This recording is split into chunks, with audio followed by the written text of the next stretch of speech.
Hi, this is Steve Rigolosi, and today on Forgotten Mysteries, I have for you Bats in the Belfry by E.C.R. Lorac. And just, isn't this a great cover? Great jacket design. I wish you could see a little bit better. In fact, I wish I was tech savvy enough to use the book cover as the background to these videos, but can't teach an old dog new tricks. So this one, we go way back. It is copyright 1937 by Macaulay. So I did not know a lot about E.C.R. Lorac, just that I had heard her name mentioned occasionally. And then recently, the British Library of Crime Classics has been reissuing her books. And I think mystery lovers everywhere really owe a debt of gratitude to the British Library because they are bringing back great old classic forgotten mysteries and giving them new life. I'd love to work for them. So British Library publishers, if you are watching this video, feel free to call me. So a little bit about the author.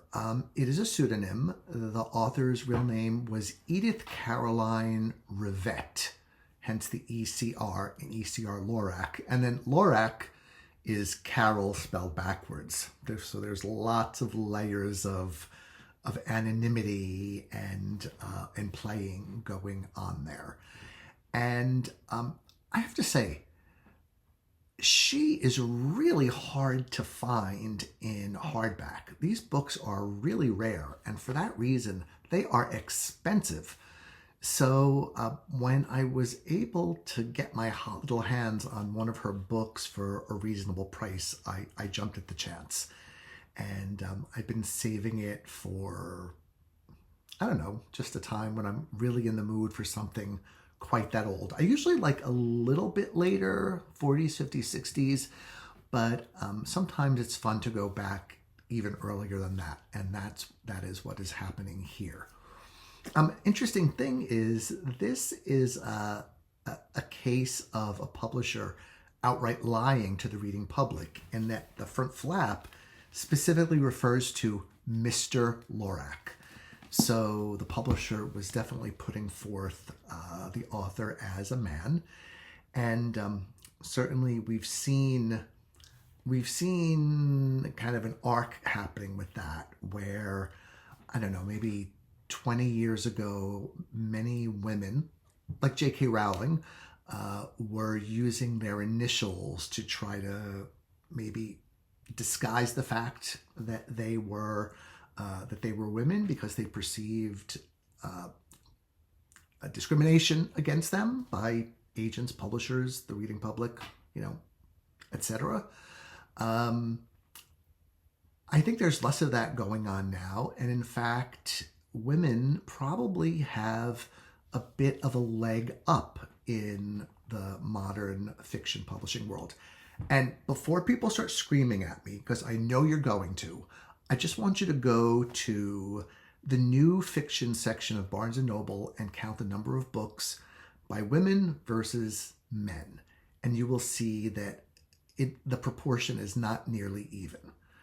I know we have to make up for some of the wrongs of the past, but I also want to say that two wrongs don't make a right.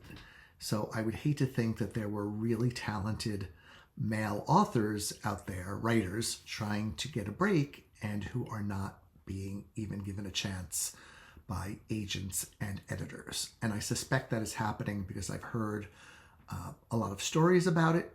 Again, don't scream and yell at me. I guess you can post. But this is what I perceive to be the truth of what is happening today. So with that little bit of controversy out of the way, I'll tell you a little bit about the book. So this book really is stepping back in time to London, to England, where society was different. This is the era where men lived in residential hotels or rented units from either cranky or indulgent widows, and hung out at each other's apartments and talked about philosophical issues and played chess, and just a sort of a world that you don't see anymore. Went to their clubs at night for dinner and to hang out, masculine companionship.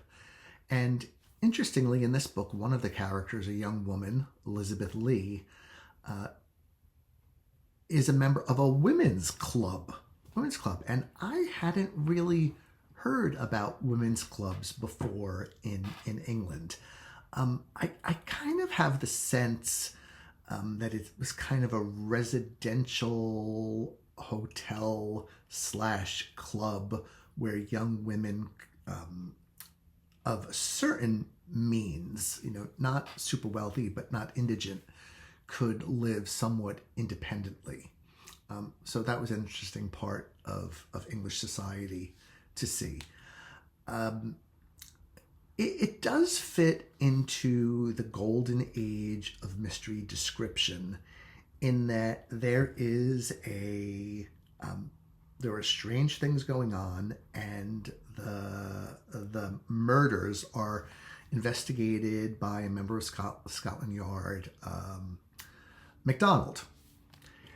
And the basic setup is the Addleton couple, Bruce and Sibylla, are a rather unhappily married couple, each having some fun on the side.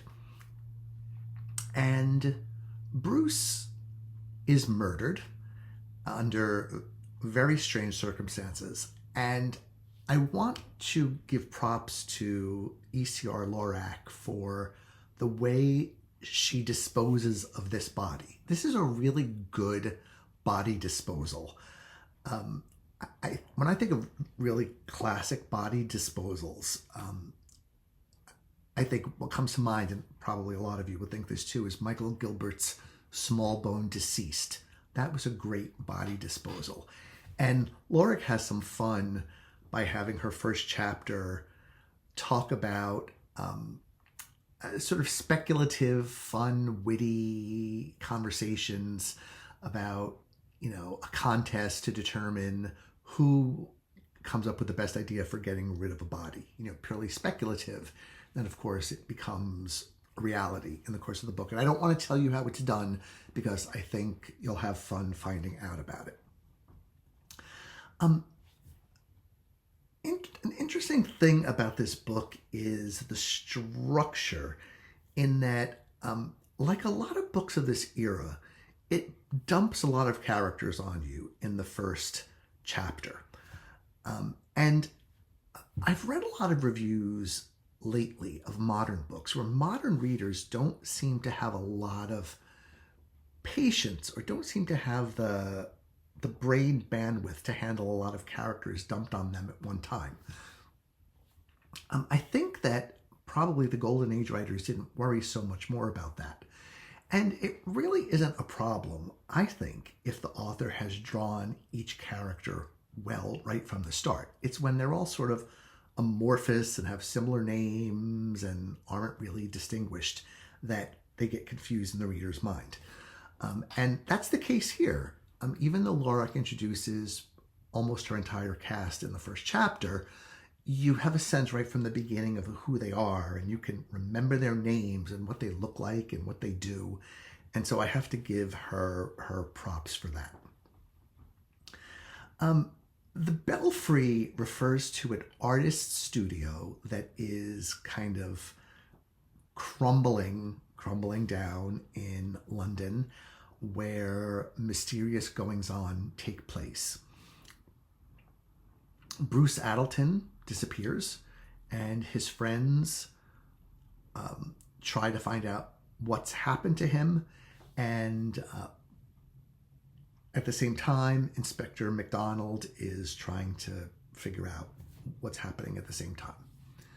So the parts of the book I liked were, I enjoyed the wittiness of it. I think Lorac was really good with character. Sibylla is an actress, and she's very prototypically actressy and has a lot of great lines. And then the young woman, Elizabeth Lee, is sort of a spunky, can-do kind of young woman. The male characters are good too. One is a playwright, one is a stockbroker, one is a ne'er-do-well. I won't tell you which one. And it's all very civilized and very, it's a pleasant reading experience that moves along nicely. I want to just show you something. See how thick this book is? This is only a 250-page book, right? And one of the reasons I love reading these old books is the paper. The paper is so thick and such good quality that a book this size nowadays would be 500 pages of really thin paper. This is 250 of beautiful thick paper. But that's a bit beside the point. So it moves along nicely, and the way it kind of works is that the perp is kind of found by process of elimination. There's a lot of good detection in here, and a sort of dogged investigation, good police procedure, and among that, the author throws some nice surprises at you. It's information that she has withheld, which is okay, because that's the detective's job to uncover these links.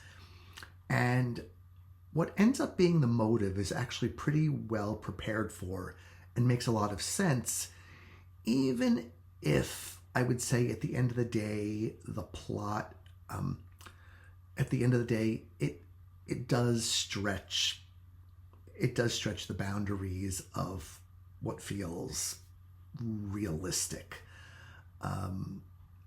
But that's just one man's opinion. And, I think the same can be said of a lot of other mysteries. So, that's not necessarily a major criticism.